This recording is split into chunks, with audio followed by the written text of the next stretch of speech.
Danny, we finally got a show to talk about on a win. And it's a good thing we're recording on Monday because they do play again. So at least for right now, 10-goal game. We're not gonna talk about the fact that it's the Sharks that the 10 goals were against, and that the Sharks let up 10 goals against Vancouver on Thursday night. We're just not going to talk about that. The Penguins won. The fourth line scored. Riley Smith got 2 goals. The team looked good. I thought this was a very complete hockey game. I mean, when you score 10 goals, it kind of has to be a complete hockey game. By the way, that's Danny Shirey, and I'm Eddie Provident. Thanks for tuning in to the Breakdowns of Breakaways podcast. I'm just excited because we don't have to be negative this week, man. How's it going, Danny? It's going well. I'm sure we could find some ways to be negative if we absolutely wanted to, but we could. I'm not really in the mood for that. So. No, me neither. I want to talk positive vibes, man. Positive vibes.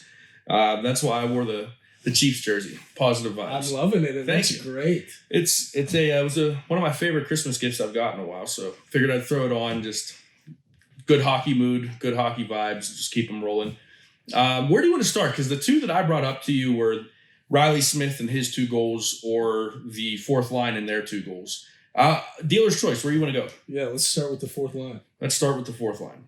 Well, the glaring item here that we have to discuss is that the fourth line goes 9 games without a goal. Yep. Jeff Carter ends up in the press box in game 10, and the fourth line scores twice. 2 times. 2 times. Now, is that a product of Jeff Carter not being on the ice, or is that a product of the Pittsburgh Penguins playing the San Jose Sharks?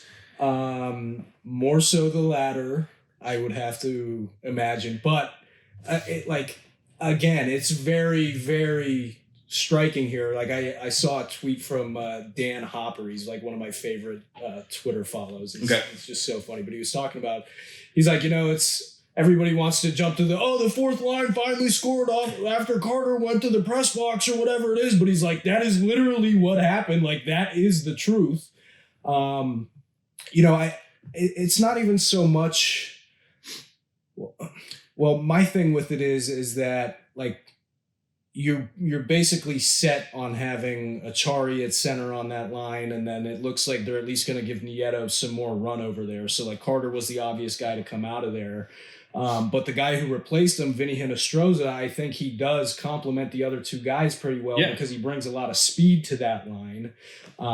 And we did see with some of the tracking data that the NHL has released over the past several weeks that Carter's top-end speed actually isn't that poor. It's more so a matter of getting to that top-end speed on a consistent basis and his quickness. It's more like one of those big diesel trucks rather than... Yeah, exactly. So... lot more torque. Yeah, so I think Hinostroza being on that line, and we even saw a little bit of it in that Sharks game, is that he's going to...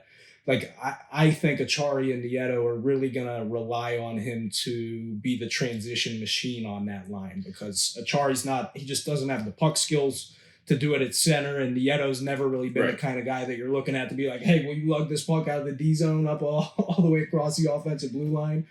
So... But again, it's the fourth line, and that's not what, I guess even this comes back to the whole Jeff Carter thing. And we say this every week. We don't want to make this a Jeff Carter podcast, but we're talking about the fourth line. I mean, at the end of the day, like, they're playing very, very sheltered minutes, and they just need to not mess things up. If they score a couple of goals in that process, that's great, but just don't screw things up. And even one of our commenters, I can't remember which name it was, had mentioned that they haven't scored at all, but they've only let up 1 goal. And so I guess that is the give and take with this fourth line, as long as they're not screwing things up. But you would like to see a little bit of, push from them, in the offensive zone. I think it might have been the same commenter, but they had basically asked, like, wasn't the expectation going in that these guys weren't really going to bring a whole lot of offense and that they were going to be looked at to keep the puck out of the back of the net?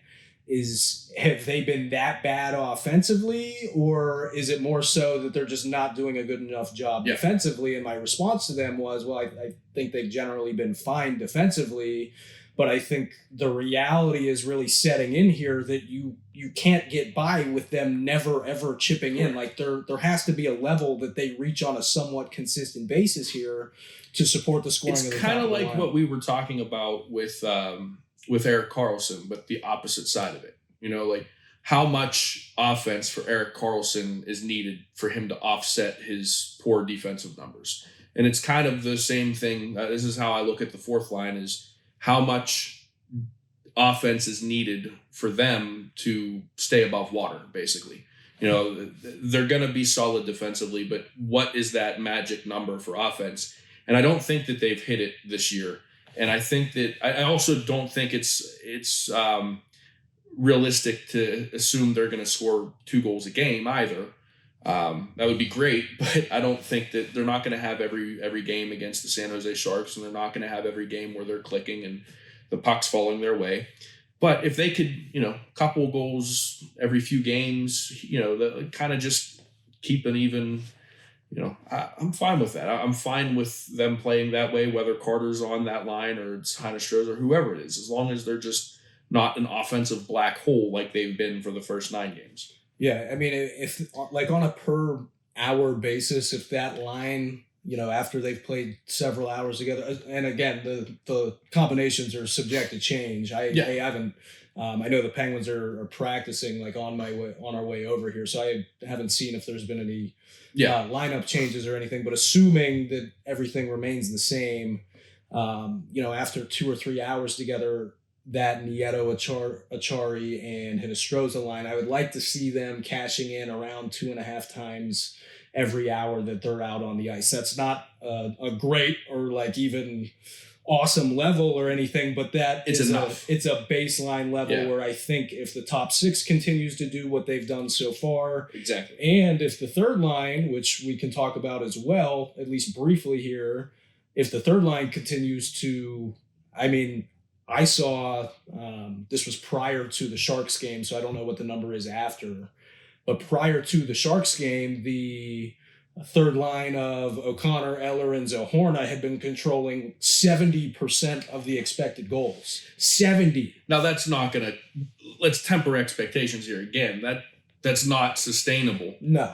But 50, 55 for a third line is – oh yeah, that's great. No doubt. For me, that's exactly what you want to see when you have your top 2 lines the way the Penguins do. That's great. Yeah, and then you compare that to the first handful of games when they had Jansen Harkins on that line. That line was rocking like a 25% XG show. So it's literally the complete opposite end of the spectrum there with them.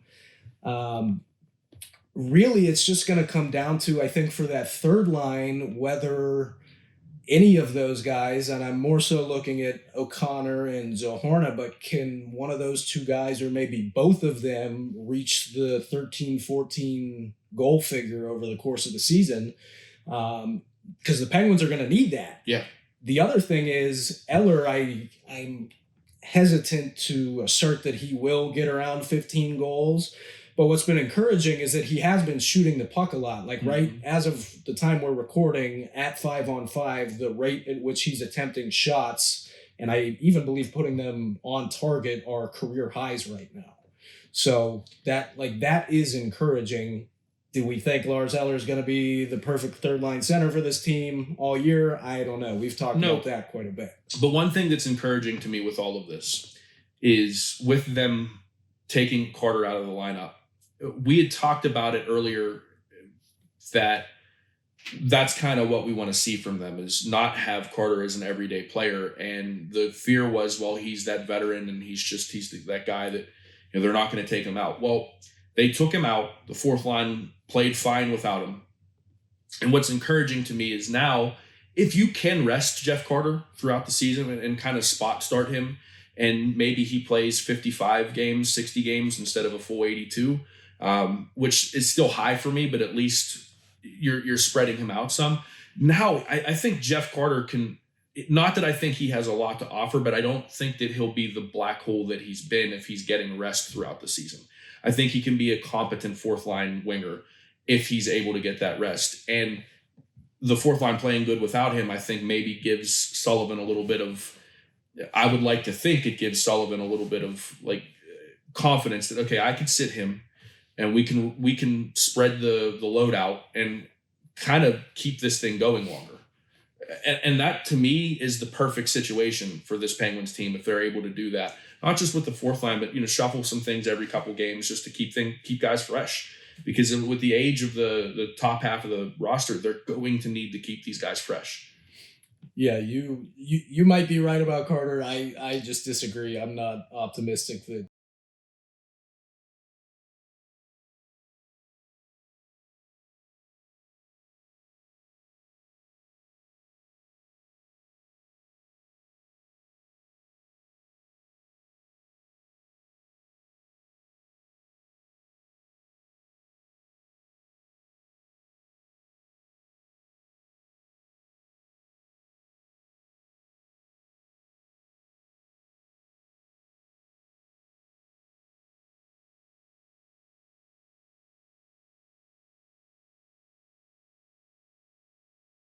Can be optimistic without talking and pretending that Jeff Carter's about to have a resurgence when I never said resurgence. I said competent fourth line winger. Like we're not talking like 20 goal Jeff Carter. We're talking like don't screw it up Jeff Carter. Well, I mean, we kind of got don't screw it up Carter in the first 9 games, and that wasn't good enough to keep him in the lineup. When he comes back to the lineup, do you think they'll say welcome back Carter? On the Jumbotron? Yeah. All right. But on that note, fourth line, cool. They scored great. Third line, really bringing it. As of late, really look good. Second line, what I want to get to, because we talked about him in the first episode. I tweet about him all the time. Riley freaking Smith. 2 goals. I don't care that it's San Jose. 2 goals. And man, does he look good on? He looks really good on Evgeny Malkin's wing. He's over a point per game on the season now. He's up to 11 points in 10 games. And shout out Jesse Marshall, friend of the show. Jesse, I think, tweeted right after the game or towards the end of the game that he's the perfect winger for Evgeny Malkin, and he was going to do a video breakdown. And I haven't been online to see if my wife's birthday was this weekend, so I've been out of touch with reality since Saturday night. But I think that's the exact way to put it right now. He is the perfect winger for Evgeny Malkin in this point in Evgeny Malkin's career. And it is noticeable how good the two of those guys look together, man. It's fun. Yeah, it's exciting. Malkin for the longest time has always gotten like the hand-me-down wingers. Right. Not that second line NHL wingers aren't good players or anything, but Malkin for a good chunk of his career has been good enough to be a first-line center who's had to play with second-line wingers. Most of the time. I know we got Kessel and there's been certain times, but especially here later in their careers, you look at the Rangers postseason series they played in 2022. Who were his wingers in that series? Do you remember? On the spot, I do not. Dan Heinen was his left winger, and Kasperi Kapanen was his right winger.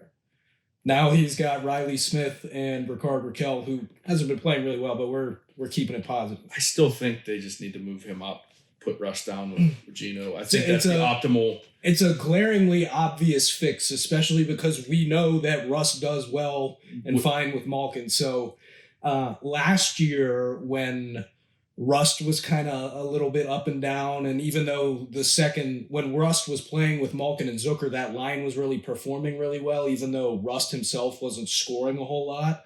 So the rationale between flipping Raquel off of Crosby's line and putting Rust back up there was to get Rust going. So now that Rust is going and Raquel isn't, even though both those lines are taking care of business, why isn't that same switch being made? Anyway, we're talking about Riley Smith. I think, and I wrote this over the weekend, I wrote like a forward power rankings, ranking each of the 13 forwards on the roster. And what I wrote about Smith was that like there's nothing that this dude really does that I would consider to be at a high-end level. But on the other side of that, I don't think that there's really any glaring weakness in his game or something that sticks out that's like, oh, he doesn't do that even at an average level. He's just across the board, I think, a very, very polished player who, like you just brought up with what Jesse said, augments Malkin's game in a way that I don't know that we've really seen in a long, long time. Yeah, it's exciting to see Malkin finally have that guy. And, again, this is still early in the season, so we don't know if that's going to continue. But Riley Smith played very well in Vegas for, 4 seasons?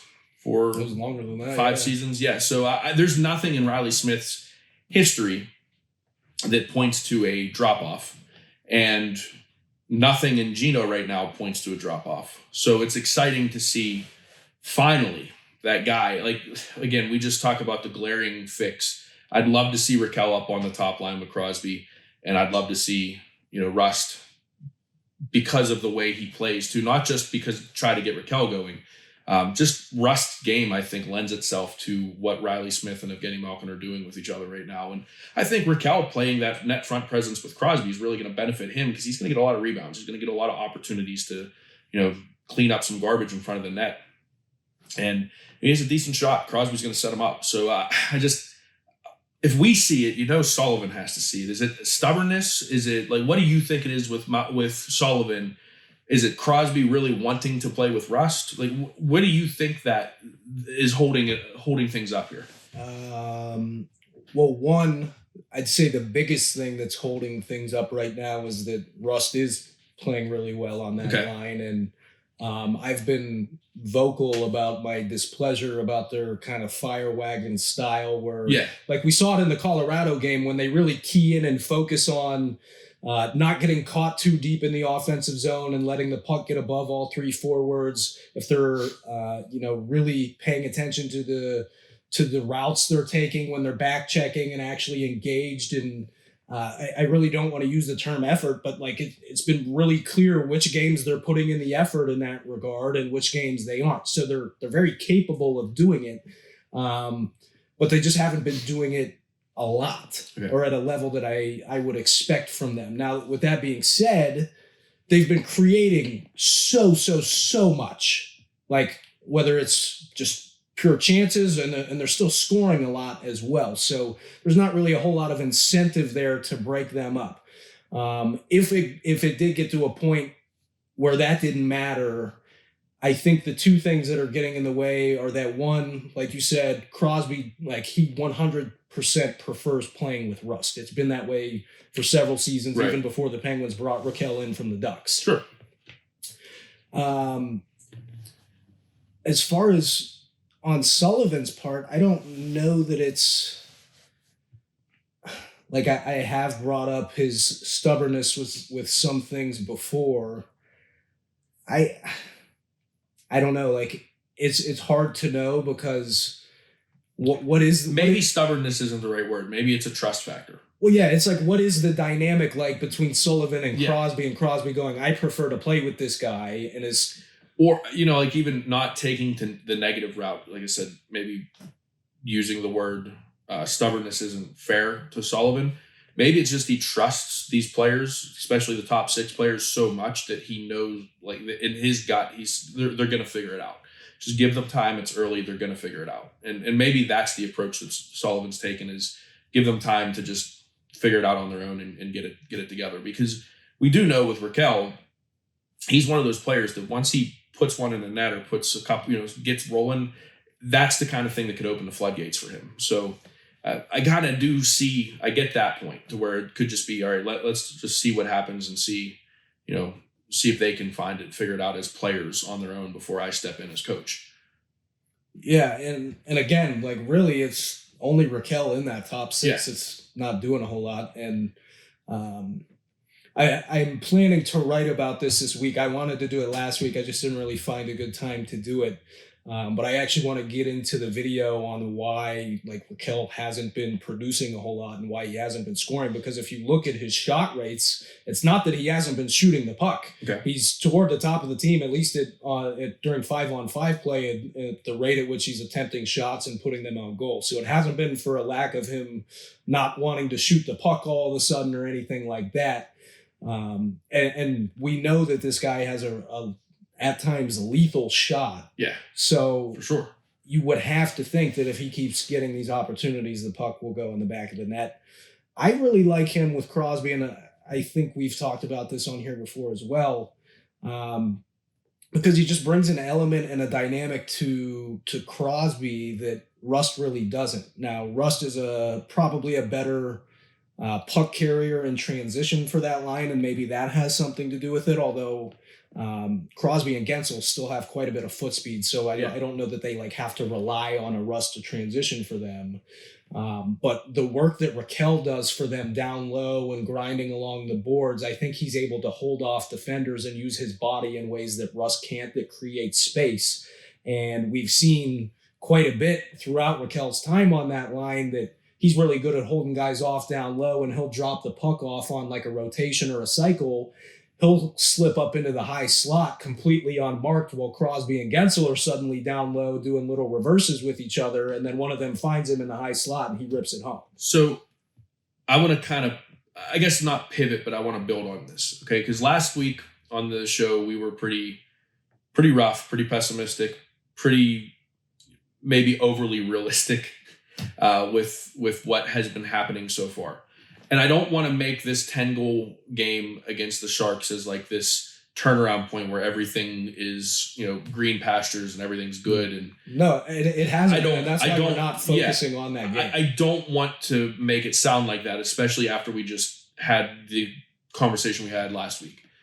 However, I do want, since we're talking positive today, I do want to look at moving forward. Let's put the rose-colored glasses on for a second, okay? With the top six playing the way they've been without Raquel, if Raquel does figure it out, and let's say the third line, maybe they don't keep that 70% share, but let's say they're between 55 and 60%. I would say 55% XG for them is based off what they've done so far, is not only realistic for them going forward, but it would also be a good enough level. So let's say between 55 and 60, okay?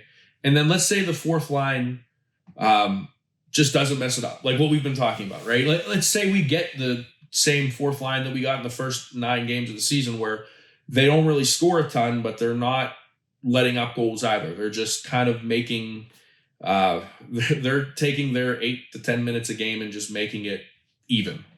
They're just floating. What then do you think the ceiling is for this hockey team moving forward, is, especially if the power play were to, click with Carlson on the first, and so I guess what's the ceiling for the Penguins in the best case scenario? Best case scenario with tempered expectations, where do you see this team going? Is this as currently constructed? As currently constructed. If personnel moves, if Crosby, Malkin, Riley Smith, if they all can keep up the point per game clip, Rust plays the way he does, Raquel figures it out. If that moves forward with the third line playing the way they've been, where do you see this team going? I would love to answer that question, but I don't know that I can, because I don't know what to think of what we're going to continue to get from Tristan Jarry. And assuming with the rose-colored glasses, looking at the skater group in isolation and taking Jarry out of the equation, putting those rose-colored glasses on, I think they're a playoff team, and maybe a playoff team that could win a round. I'm nowhere close to ready to say they're cup contenders or anything like that, but what are they going to get from Tristan Jarry? And that's the thing. Like, do they get all-star Tristan Jarry, or do they get Tristan Jarry that we've seen for the last 25, 30 games that we've seen him? Yeah, and it's a really big question too, because assuming the skater group takes care of business in the light that you just mentioned, Jarry suddenly becomes a massive wild card in that equation, because he has the ability to elevate them to a team that maybe is able to make some noise. We've seen him do it. But he also, as we've seen him do, has the ability to absolutely tank the entire operation no matter how well they are playing. I guess what's exciting to me is that you can get that play out of Jarry, and then this team becomes a whole different conversation if things move the way we hope they could. But if it's Jarry that we've seen as of late, how good do they have to play to make up for that? Well, almost. Is it even possible? No, because it's almost to a level where you just can't give up chances, because those games where they're controlling play for 80 to 85% of the ice time that they're out there, they're spending so much time in the offensive zone, they can't buy a goal, and then all of a sudden the first rush the other way, Jari's given up a goal. Now, part of that's because, well, why is there an odd man rush going the other way late in the third period? That's on the forwards and defense in front of him. But you make a save every once in a while. We see so many times the Penguins get goalied. Like we talked about the first game of the season, Mrazek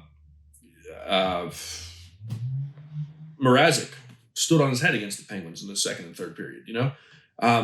Why can't the Penguins get that type of goalie play every once in a while? Like that is, I guess, what frustrates me. They get it every once in a while. Like Jari does have 2 shutouts this year, but like my issue isn't that they never. But how many shots did he face? Especially the one game was a 19 save shutout against those old Capitals. So that's not. Yeah, that's my point. Like I would love to see, because we even like when you look at the playoff runs with Fleury and Murray, we would see, I would say semi-regularly, that Fleury was not the best goalie in the NHL, but he had the potential to steal you a game every once in a while. Same with Matt Murray. Fleury stole them the Capitals series in 2017. Absolutely. No question. And Matt Murray, I mean, he comes in as a rookie and steals a series. He plays out of his mind.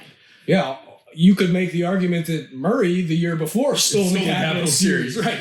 So, but that's because I want to see it from Jari because I know it's in there, right? It's the same thing I talk about. I always bring this back to football because one, it's relatable for me. 2, I think for this city, especially people new to the game of hockey, I think making the comparison sport to sport makes sense. But that's why I think so many people are hard on Kenny Pickett, is because you see in the fourth quarter what Kenny Pickett is capable of. You see that it's in there. And that's the same way I feel with Jari. We've seen him be an all-star. We've seen him play very well. We've seen him have a high level of goaltending play. It's in there. Somewhere it's in there. Why is it so hard for him to find it? Is it a mental thing? Is it a physical thing? Is he still battling some kind of weird injury? Like, I don't know. And that's the thing. It's so frustrating because you know what he is capable of. And he just hasn't put it together as of late. I've long said that winning the Stanley Cup is all about capturing lightning in a bottle. And what I mean by that is you've got to have the top of your lineup firing on all cylinders. You've got to have your depth at least contributing in a positive manner. That's not even, we're not screwing up out here. They're actually contributing in a positive aspect one way or another. And then also goaltending, like you look at the Golden Knights, they just won a cup with Aiden Hill. Yeah.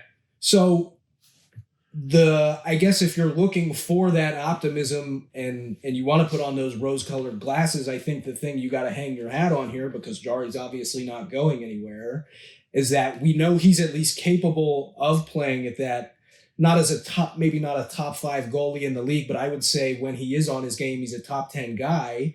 And we've seen him capture that for 2 to 3, 4 weeks at a time, or a month and a half. And I think that if you're the Penguins, you really just got to hope that come springtime that they're able to capture that performance in him, because we've got enough of a sample on Jari now where you can see his entire career, whether it's save percentage or goals saved above expected. It goes way, way, way, way up in a short amount of time, and then it goes way, way, way up in a short amount of time. So the goaltending position is just inherently volatile, and I think Jari personally just kind of... Maybe this is one of those teams where you just get to the playoffs. Maybe this is how they're built. Maybe this is what they hope for as a team. It's just, let's get there, and we have enough veteran presence to, when we get there, we know how to turn it on and we know how to capture it. They've done it. I would say 2 of their 3 cups in the Crosby era were that.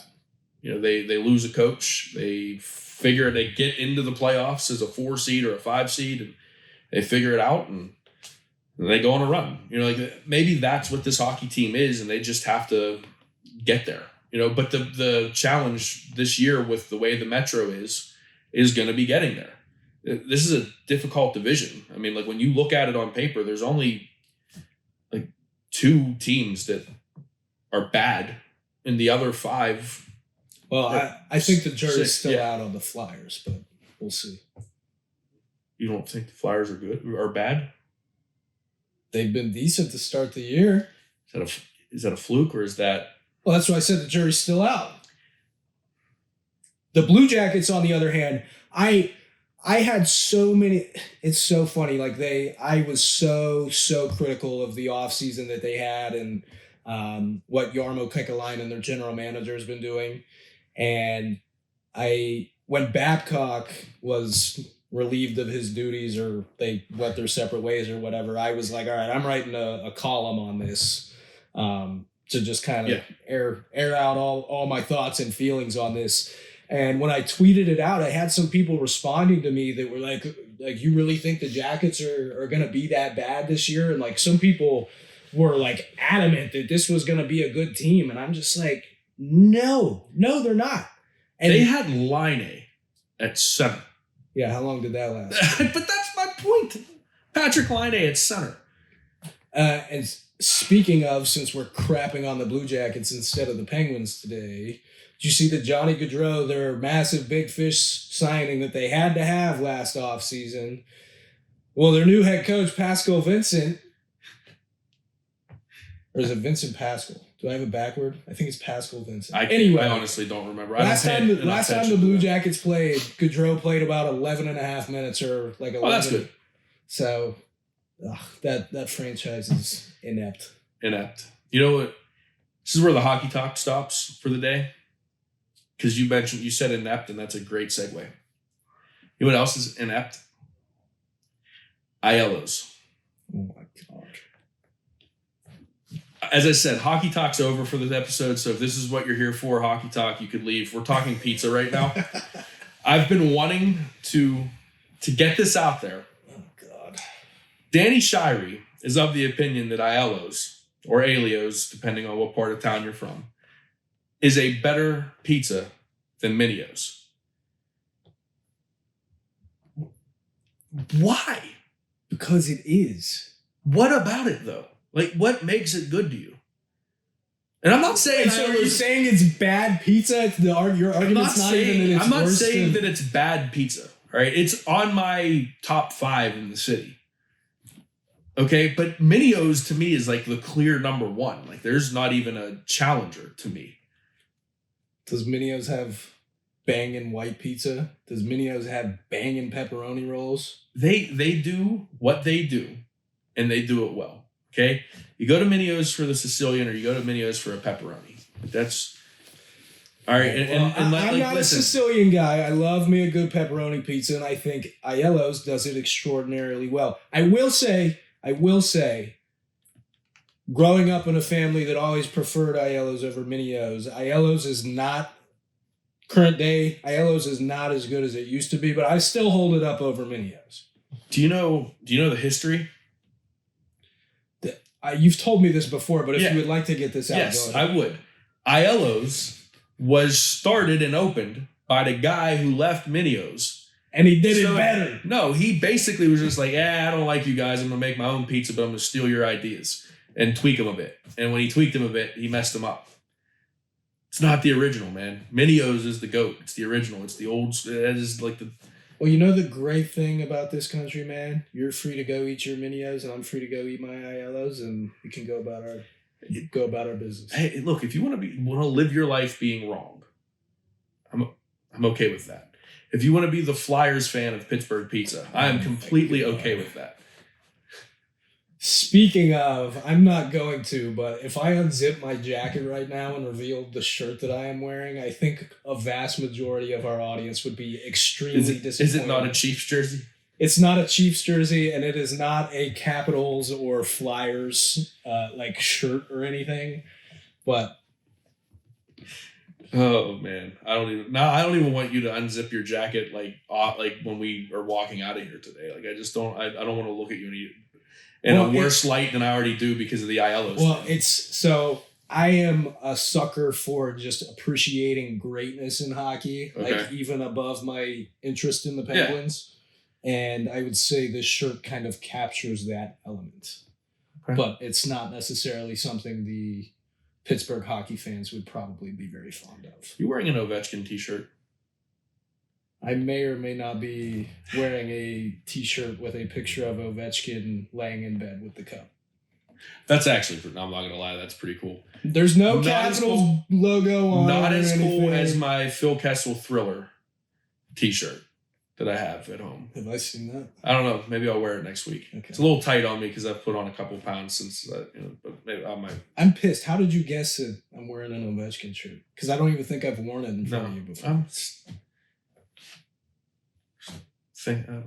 Look, if there was at a higher level than the average. Yeah.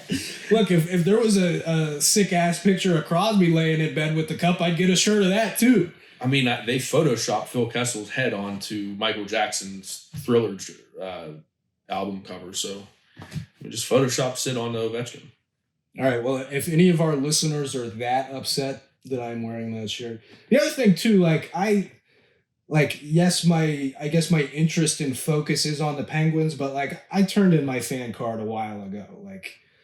My fan card is gone. Not saying that that's the case for you, because I know it's not, but when I'm watching a game, I'm if the Penguins score a goal, it's not, oh yeah, they just scored. It's more okay, why was that goal scored? Well, to wrap things up, we'll peek behind the curtain for a second. So last football season, when I was covering the Pittsburgh Steelers, I was in the press box for the Steelers-Bills game, the one that the Bills throttled the Steelers. And this was still early in the game, so it was still there was the Steelers could have gotten back into it. And I think it was a third down, and it was a pass across the middle. Kenny Pickett puts it right. This is before he left with the concussion. He puts it right on Deontay Johnson's hands, and it would have been a first down, and Deontay Johnson dropped it. And I had just a gut reaction because I'm a fan. I don't pull any punches about that. I don't try to hide it. I don't try to, I joke with Alex Stumpf all the time when we're on the Pirates podcast, Be Named Later. He hates that, I always introduce things as fans, and it's what I am. And I can't change it. And so I have this reaction, and I hit the desk, and the person sitting next to me slaps me on the side. You can't do that in here. I'm sorry, man. What do you want me to do? I grew up this way. It's just how I am. With that said, I'm a hockey fan, I think, now first, and then a Penguins fan second. What? What do you mean, what? Explain that. And then let's get out of here. I enjoy hockey. I don't care if it is, it could be some random, QMJHL matchup that has nothing to do with the city of Pittsburgh. And I will sit there and I will watch that hockey game. And I will enjoy every second of it. I like hockey. And because I like hockey and the Penguins are my home team, I like the Penguins. And obviously Mario Lemieux was my childhood hero.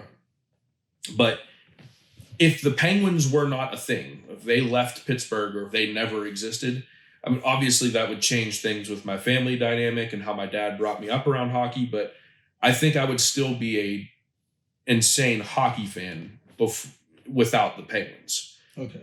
Does that make sense? That makes more sense. But I thought you were getting at I like hockey, and I kind of just watched the Penguins. No, I love the Penguins because they're my hometown team, and that watching Yager, Lemieux, and Francis, and Kovalev, and Straka, and Barrasso, seeing all those guys as a kid, it's impossible not to. But the game of hockey itself there's a beauty to it, and it drives my wife nuts. I'll sit there and watch a documentary on some Canadian hockey player from 1992, and I will be mesmerized by it, and she'll just, what are you doing? No, I do the same thing to Maddie. I'll make her watch a Penguins game on Monday, Wednesday, Friday night, and then on Tuesday and Thursday night, she's expecting to watch movies, and I'm hey, did you know the Sabres and Hurricanes are playing right now? Yeah, or the one that Marissa hates is at least once a year I have to watch the Mighty Ducks trilogy in order, in succession, and she's got to sit there through it because hey, it's movie night, it's your turn to pick. What do we pick? The Mighty Ducks. Which also means you get the next two movies. Well, because we you just got to watch them in order. yeah, and then she's just like, whatever, I'm gonna go into my room and listen to music. Sorry, Bye. I'm there with my dog, just Bye. watching the Mighty Ducks. Speaking of which, next week for the show, I get another jersey to bring in. Excellent. We'll make it we'll change the podcast to Eddie's revolving jersey. All right, we'll do it. All right. All right, for Danny Shirey, I'm Eddie Provident. Hit like, hit subscribe, leave us a comment, throw some questions in there for us. If you want to hear us talk about mindless hockey stuff at the end of the show, throw that in there too. But we will catch you next week on the Breakdowns and Breakaways podcast.